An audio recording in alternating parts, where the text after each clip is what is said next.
407 years ago, our fathers brought forth on this continent a new nation, conceived in liberty, and dedicated to the proposition that all men are created equal. Now, yesterday, December 7th, 1941, a date which will live in infamy. And so, my fellow Americans, ask not what your country can do for you, ask what you can do for your country. Free at last! Free at last! Thank God Almighty! We are free at last!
Welcome to the Historian's Almanac. I'm your host, Dr. William Lester.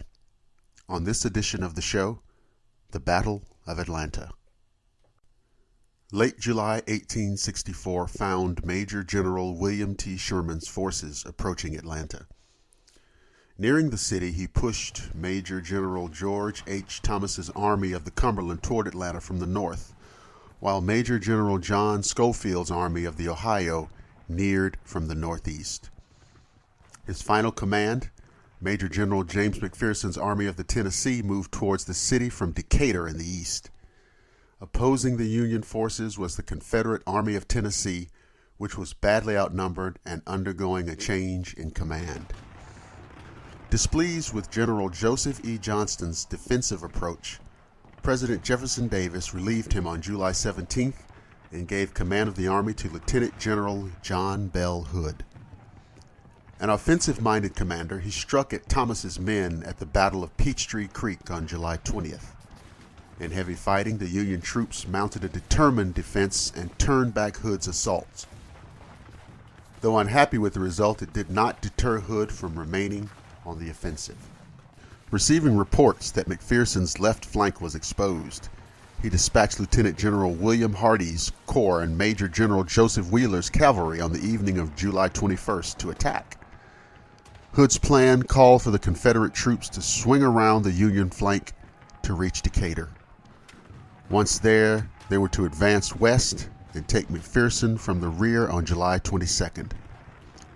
This would be supported by a frontal assault on McPherson by Major General Benjamin Cheatham's corps. As the Confederate troops began their march, McPherson's men had entrenched along a north-south line east of the city. On the morning of July 22nd, Sherman initially received reports that the Confederates had abandoned the city. These quickly proved to be false, and he resolved to begin cutting the rail links into Atlanta. To accomplish this, he sent orders to McPherson, instructing him to send Major General Grenville Dodge's 16th Corps back to Decatur to tear up the Georgia Railroad. Having received reports of Confederate activity to the south, McPherson was reluctant to obey these orders and questioned Sherman. Though he believed his subordinate was being overly cautious, Sherman agreed to postpone the mission, until 1 p.m. Around noon, with no enemy attack having materialized, Sherman directed McPherson to send Brigadier General John Fuller's division to Decatur, while Brigadier General Thomas Sweeney's division would be allowed to remain in position on the flank. McPherson drafted the necessary orders for Dodge, but before they were received, the sound of firing was heard to the southeast. Behind schedule, Hardee had turned north too soon, and his lead divisions under Major General William Walker and William Bate encountered Dodge's two divisions, which were deployed on an east-west line to cover the Union flank.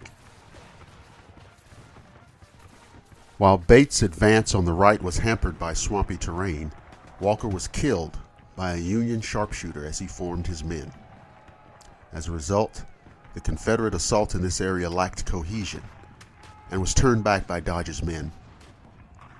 On the Confederate left, Major General Patrick Cleburne's division quickly found a large gap between Dodge's right and the left of Major General Francis P. Blair's 17th Corps. Riding south to the sound of the guns, McPherson also entered this gap and encountered the advancing Confederates. Ordered to halt, he was shot and killed while trying to escape. Driving on, Cleburne was able to attack the flank and rear of the 17th Corps.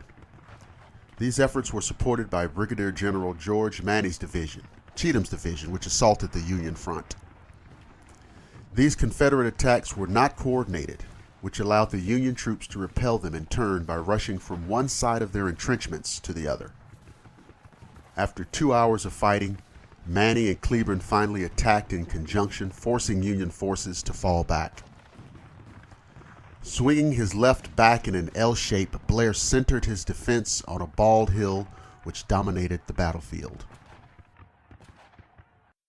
In an effort to aid Confederate efforts against the 16th Corps, Hood ordered Cheatham to attack Major General John Logan's 15th Corps to the north. Sitting astride the Georgia Railroad, the 15th Corps' front was briefly penetrated through an undefended railroad cut. Personally leading the counterattack, Logan soon restored his lines with the aid of artillery fire directed by Sherman. For the remainder of the day, Hardee continued to assault the Bald Hill with little success. The position soon became known as Leggett's Hill for Brigadier General Mortimer Leggett, whose troops held it. Fighting died off after dark, though both armies remained in place. To the east, Wheeler succeeded in occupying Decatur, but was disappointed to find the Union wagon trains had departed before his arrival. The Battle of Atlanta cost Union forces 3,641 casualties, while Confederate losses totaled around 5,500. For the second time in 2 days, Hood had failed to destroy a wing of Sherman's command. Though a problem earlier in the campaign, McPherson's cautious nature proved fortuitous, as Sherman's initial orders would have left the Union flank completely exposed. In the wake of the fighting, Sherman gave command of the Army of the Tennessee to Major General Oliver O. Howard.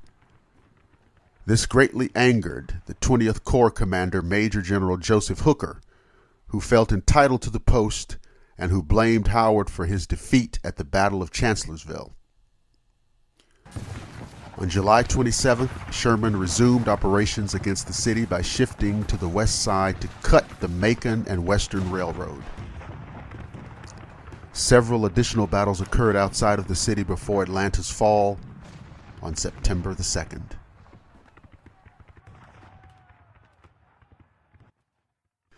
This concludes the debut edition of the Historian's Almanac. I hope you've enjoyed the program. I'd like to invite you to continue listening on the Historian's Almanac Facebook page, as well as the Blackwater Media YouTube channel and Google+. Remember, history comes alive here on the Historian's Almanac.